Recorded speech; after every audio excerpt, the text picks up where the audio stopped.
បងប្អូនដែលកំពុងអូសកាត់វីដេអូមួយនេះឬក៏បងប្អូនដែលកំពុងតែមើលវីដេអូមួយនេះតើបងប្អូនជឿទៅលើបុណ្យបាបដែរឬទេចាខ្ញុំធ្លាប់ឮពាក្យបញ្ញត្តិគេឮច្រើនដងគេថាកម្មជាតិមុខដេកផ្លូវកម្មឥឡូវគឺទៅព្រឹកវេលាល្ងាចបងប្អូនខ្ញុំជឿមែនទែនបងប្អូនហើយខ្ញុំក៏សូមចែករំលែកនៅការពិតមួយបញ្ញត្តិទៅវាជារឿងពិតខ្ញុំឃើញផ្ទាល់ភ្នែកតែម្ដងចា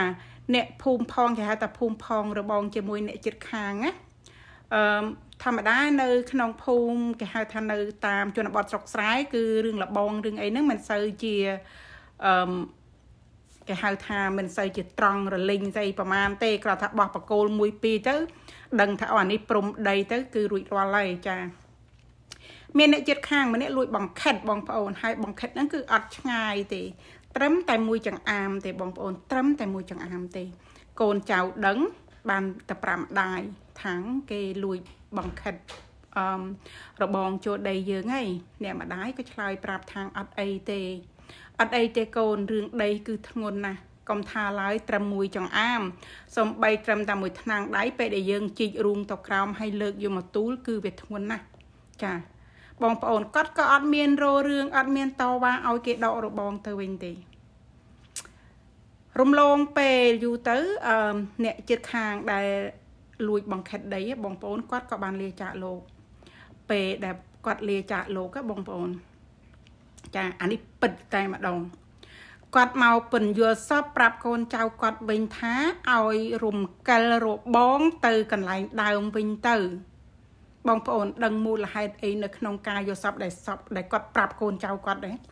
គាត់ថាព្រឺសបល់បងប្អូនចាអានេះការពិតណាចាគាត់ប្រាប់កូនចៅគាត់ថាគាត់ទូលដីនឹងធ្ងន់ណាស់គាត់ទៅណាអត់រួចទេបងប្អូនកូនចៅពេលដែលយកសពបែបហ្នឹងណាចាមានទាំងធូបមានទាំងទៀនគឺមកសុំខមាទោសម្ចាស់ដីមកខាងទៀតថាសុំអត់អោនអាហោសកម្មឲ្យហើយក៏គេហៅថារំកិលឬក៏បង្ខិតរបងទៅកន្លែងដើមវិញអានេះវាជាការពិតមួយបងប្អូនចឹងមកថាកម្ពុជាមានពិតបងប្អូនកុំចង់បានរបស់អ្វីដែលជាមិនមែនជារបស់ខ្លួនហើយបើចំពោះរឿងដីនេះគឺធ្ងន់ណាស់ចាអ្នកចិត្តខាងគ្នាទោះអ្នកចិត្តខាងគ្នាក៏ដោយបងប្អូនចឹងនិយាយថាចេះមួយចង្អាមគឺអត់ច្រើនទេអត់ឆ្ងាយទេប៉ុន្តែបើសិនជាប្រវែងមួយចង្អាមនេះបងប្អូនជីករូងទៅក្រោមហើយបងប្អូនដាក់ការ៉ុងឬក៏ដាក់បោឲ្យបងប្អូនលើកទូលឬក៏លីចាបើបងប្អូនរែកទូលលីទៅរួចអានឹងបងប្អូនយកទៅចាស់តែបើមិនរួចទេគឺដូចក្នុងរឿងនឹងដូចក្នុងរឿងរ៉ាវដែលខ្ញុំបានជួបនឹងចឹងបងប្អូនចាការពិតវានៅតែជាការពិតបងប្អូនចឹងពេលដែលកូនចៅទៅសុំខមាទោហៅសកម្មហៅអីហើយទៅក៏គាត់បានទៅចាប់ជាតិចាប់អីចឹងណាបងប្អូនចាខ្ញុំមិនដឹងថាបងប្អូនជឿឬក៏អត់ទេប៉ុន្តែនេះវាជាការពិតមួយវាជារឿងពិតមួយដែលខ្ញុំបានជួបប្រទះបងប្អូន